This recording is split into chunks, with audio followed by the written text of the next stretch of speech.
يا رب أسألك التقى في كل حال. السلام علیکم ورحمۃ اللہ وبرکاتہ۔ یہ جو کسی بھائی نے پوچھا کہ شاعر اسلام کے خلاف عالمی سازش جو ہو رہی ہے یا چل رہی ہے، تو اس حوالے سے کچھ وضاحت کر دیں۔ اس میں یہ سوال ہے تو بہت اہم لیکن بہت ہی تفصیل طلب ہے۔ مطلب یہ ایک جیسے کہہ لینا کہ پوری ایک کتاب کا متقاضی ہے، تو واقعتاً یہ درست ہے، ایسا ہی ہے۔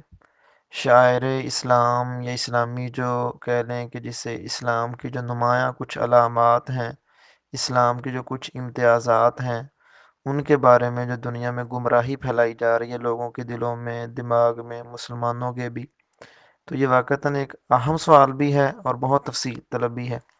تو کچھ وضاحت میں اس بارے میں کر دیتا ہوں، اگر کوئی کتاب وغیرہ میں نظر سے گزری انشاءاللہ وہ بھی کبھی سینڈ کر دوں گا۔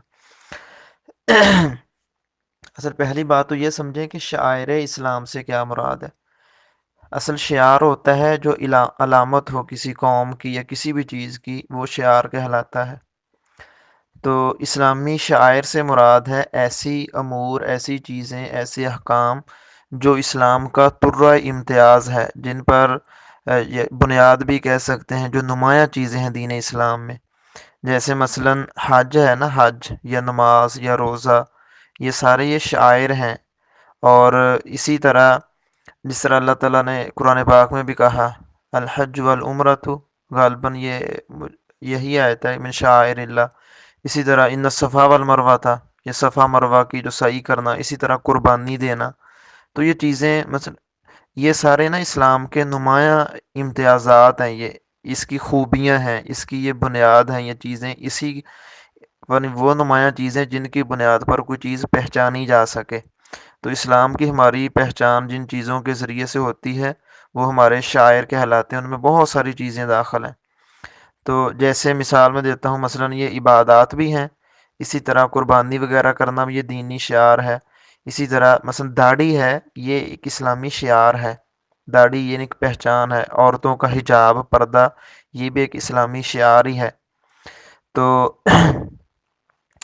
یہ چیزیں، ان کے خلاف جو سازشیں ہو رہی ہیں وہ کچھ تو ایسی ہیں جو واضح ہیں، یعنی نام لے کر بلا واسطہ ڈائریکٹ بدنام کیا جاتا ہے چیزوں کو اسلامی، اور کچھ ایسی ہیں کہ جن کے خلاف یعنی جو سازشیں یعنی انڈائریکٹ ہوتی ہیں، یعنی کسی نہ کسی ہیلے بہانے کے ساتھ ان چیزوں کو، اسلامی شعار کو بدنام کرنے کی کوشش کی جاتی ہے۔ اسلام سے جو علامات ہیں، جو بنیادیں ہیں، ان کو کہہ لیں کہ ہلانے کی جیسے کوشش کی، لوگوں کے دلوں میں شکوک و شبہات پیدا کیے جاتے ہیں اس بارے میں۔ ان میں سے بہت نمایاں ہے نا، تو جس کے بارے میں ہمارے بعض جو بکے ہوئے اینکرز ہیں کرائے کے، وہ بہت زیادہ یعنی بکواس بھی کرتے رہتے ہیں۔ ان میں سے ایک حج ہے، اسی طرح ایک قربانی بھی ہے، اور بھی ہیں۔ مثلا حج کے بارے میں عام طور پر آپ دیکھیں کہ جب حج کا سیزن آئے گا، ایسے بکاؤ جو لوگ ہوتے ہیں، ملحدین اس طرح کے جو اپنے آپ کو لبرل کے نام پر پیش کرتے ہیں، وہ کہتے ہیں کہ حج پر جا کر اتنی رقم خرچ کی جاتی ہے، اتنے لوگ جاتے ہیں، لاکھوں لوگ وہاں پہنچتے ہیں، حج کے لیے اتنی رقم لگاتے ہیں جو اربوں خربوں میں بنتی ہے۔ وہی رقم اگر اپنے ملک میں غریبوں پر خرچ کی جائے، رفاہی اداروں پر خرچ کی جائے تو بہتری ہو جائے۔ تو یہ انفرادی ایک عبادت ہے، انفرادی اعمال کو لوگ ترجیح دیتے ہیں، قوم کی اصلاح کو ترجیح نہیں دیتے، ان کی خیرخواہی نہیں کرتے۔ تو اسی طرح قربانی کے بارے میں ایسے یہ ان کی کہہ لیں کہ یہ سازشیں ہوتی ہیں، کہتے ہیں جی قربانی کے ذریعے، کبھی کہتے ہیں اس کے ذریعے بہت سی علائشیں پھیل جاتی ہیں، کبھی یہ اعتراض کرتے ہیں قربانی کے یعنی کے ذریعے جانور ملک میں کم ہو جاتے ہیں۔ اگر ایک ہی مرتبہ لوگ سارے قربانیاں کرتے ہیں تو گوشت ایک مرتبہ تو لوگوں کو مل جاتا ہے، باقی سارا سال کون پھر دیتا ہے؟ پھر دیتا ہی نہیں، کہتے اس کی بجائے وقفے وقفے سے کر لیا کریں۔ اصل یہ انڈائریکٹ اعتراض ہوتا ہے کہ اس کا مطلب یہ ہوتا ہے کہ ہیلے بہانے سے اصل مقصد تو ہے قربانی پر ہی، لیکن اعتراض اس طریقے سے کیا جاتا ہے کہ لوگ سمجھے کہ ہم خیر خواہی کر رہے ہیں، ڈائریکٹ اسلام کے اس کسی شعار پر اعتراض نہیں کر رہے، حالانکہ مقصد اسی کو بدنام کرنا ہوتا ہے، لوگوں کے رویے کو۔ کبھی کہا جاتا ہے جی حج اور عمرے اتنے کر رہے ہیں لیکن بے ایمانی ختم نہیں ہوتی۔ مطلب یہ چیزیں اگرچہ درست ہوں، لیکن مسئلہ یہ ہے کہ اگر ہم بے ایمانی کرتے ہیں، کوئی لوگ گناہ کرتے ہیں کہ اس گناہ کی وجہ سے ہم دینی کام چھوڑ دیں؟ کبھی کہتے ہیں کہ نمازیں پڑھتے ہیں، داڑیاں رکھی ہیں، فلاں کیا ہے، اور ساتھ یہ کام برے بھی کر رہے ہیں، ایسا بھی کر رہے ہیں، ویسا بھی کر رہے ہیں۔ تو مطلب ٹھیک ہے جو جی، تو بات اصل میں کر رہا تھا کہ اس حوالے سے نا یہ سازشیں جو ہیں ان کا مقصد صرف ایک ہوتا ہے کہ لوگوں کو اسلام سے دور کیا جائے۔ حالانکہ دیکھیں اگر قربانی کے موقع پر یہ جو اعتراض کیا جاتا ہے کہ اس سے علائشیں پھیلتی ہیں، لوگوں کو سارا سال گوشت نہیں مل سکتا، ایک ہی وقت میں مل جاتا ہے، کبھی کہتے ہیں کہ یہ جانور وغیرہ نا اس طرح ملک میں جو گوشت کی کمی ہو جاتی ہے ایک ہی سال میں، یہ سارے اعتراضات ہیں۔ حالانکہ اس طرح کے کام اور بھی بہت سارے ہوتے ہیں، کیا اگر کوئی گوشت میں یعنی جانوروں کی کمی ہو رہی ہے تو کیا لوگ اس کو کھانا ہی چھوڑ دیں؟ مطلب یہ سارے کے سارے ان کے اعتراضات ایسے ہیں کہ جن کی وجہ اصل مقصد یہ ہے کہ لوگ قربانی سے رک جائیں۔ اسی طرح حج پر اعتراض کرتے ہیں، جی جاتے ہیں پیسے ضائع کرتے ہیں، یہ کرتے ہیں، مثلاً وہ کہتے ہیں کہ لوگوں پر خرچ کریں آپ۔ تو بات ہے کہ حج ٹھیک ہے، اپنی لوگوں پر خرچ کرنا اپنی جگہ پر ایک اچھا عمل ہے، تو وہ ٹھیک ہے لوگ کریں، لیکن کیا صرف حج کے پیسوں کے ساتھ ہی لوگوں پر خرچ ہوگا؟ یعنی اور کوئی ذریعہ نہیں ہے؟ یعنی ایسے بیوقوف ہیں، یہ نہیں کہتے کہ جو لوگ زکوٰۃ ادا نہیں کرتے وہ اپنی زکوٰۃ دیں۔ اسی طرح جو لوگ لوٹ مار کر رہے ہیں، کرپشن کر رہے ہیں، ان سے روکیں، ان سے پیسے نکلوائیں، عوام میں تقسیم کریں۔ جو ٹیکس نہیں دیتے وہ اس کی طرف کوئی انگلی نہیں اٹھائے گا۔ ہاں حج کے بارے میں پیٹ میں مروڑ سب کے اٹھیں گے، حج کی وجہ سے لوگوں کے پیسے برباد کرنے لگ جائیں گے۔ اسی طرح دیکھیں حجاب ہے، پردہ ہے عورت کا، یہ ایک کہہ لے کہ ایک نمایاں علامت ہے، اسلامی ایک شعار ہے عورت کے بارے میں، لیکن اس کو بدنام کرنے کی کوشش، یہ قدامت پرستی ہے، یہ عورت پر ایک پابندی ہے۔ مرد کیوں نہیں ایسے کرتے؟ عورتوں کو کیوں پابند کیا جاتا ہے؟ عورت کو آزادی ملنی چاہیے، جیسے چاہے وہ کرے، اس کی اپنی مرضی ہے۔ می ٹو نامی تحریک انڈیا سے چلی تھی، وہ دنیا پھیلائی جا رہی ہے کہ عورت کے بارے میں آزادی ملنی چاہیے۔ حقوق نسواں کے نام سے آسمہ جہانگیر جیسی بےہودہ عورتیں وہ ملک میں بے حیائی اور فحاشی پھیلانے کے لیے حقوق نسواں کی تحریک لاتے ہیں، تو حقوق نسواں کے یہ خوبصورت نام کے پیچھے ان کا ایک غلیظ مقصد ہوتا ہے کہ عورتوں کو آزادی کے نام پر عورتوں کو یعنی ملک میں بے راہ روی کو فروغ دیا جائے۔ عورتوں کو لا کر پیش کرتے ہیں بڑے خوبصورت ناموں کے ساتھ، بڑے خوبصورت کہہ لیں پروگراموں کے ساتھ، ان کو مائل اس طرف کہا یہ جاتا ہے کہ ہم آپ کو آزادی دلا رہے ہیں، مرد آپ پر ظلم کرتے ہیں۔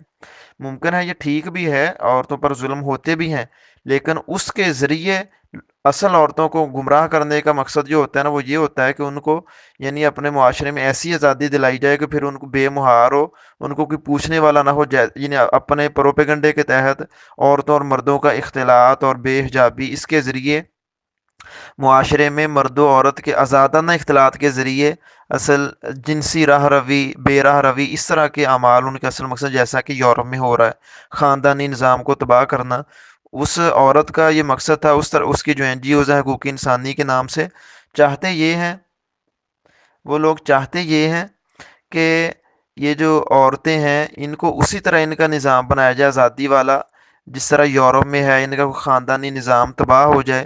اسی طرح خاص طور پر ایک اور مقصد ہوتا ہے، وہ یہ کہ عورتوں کو ایسی آزادی دلا کر جو ایک عورت اور مرد کا ایک آپس کا رشتہ ہے نا، اس رشتے کو بھی خراب کیا جائے۔ عورت کو کہا جائے کہ تم مرد کے ماتحت نہیں ہو، تم اپنی جگہ پر آزاد ہو۔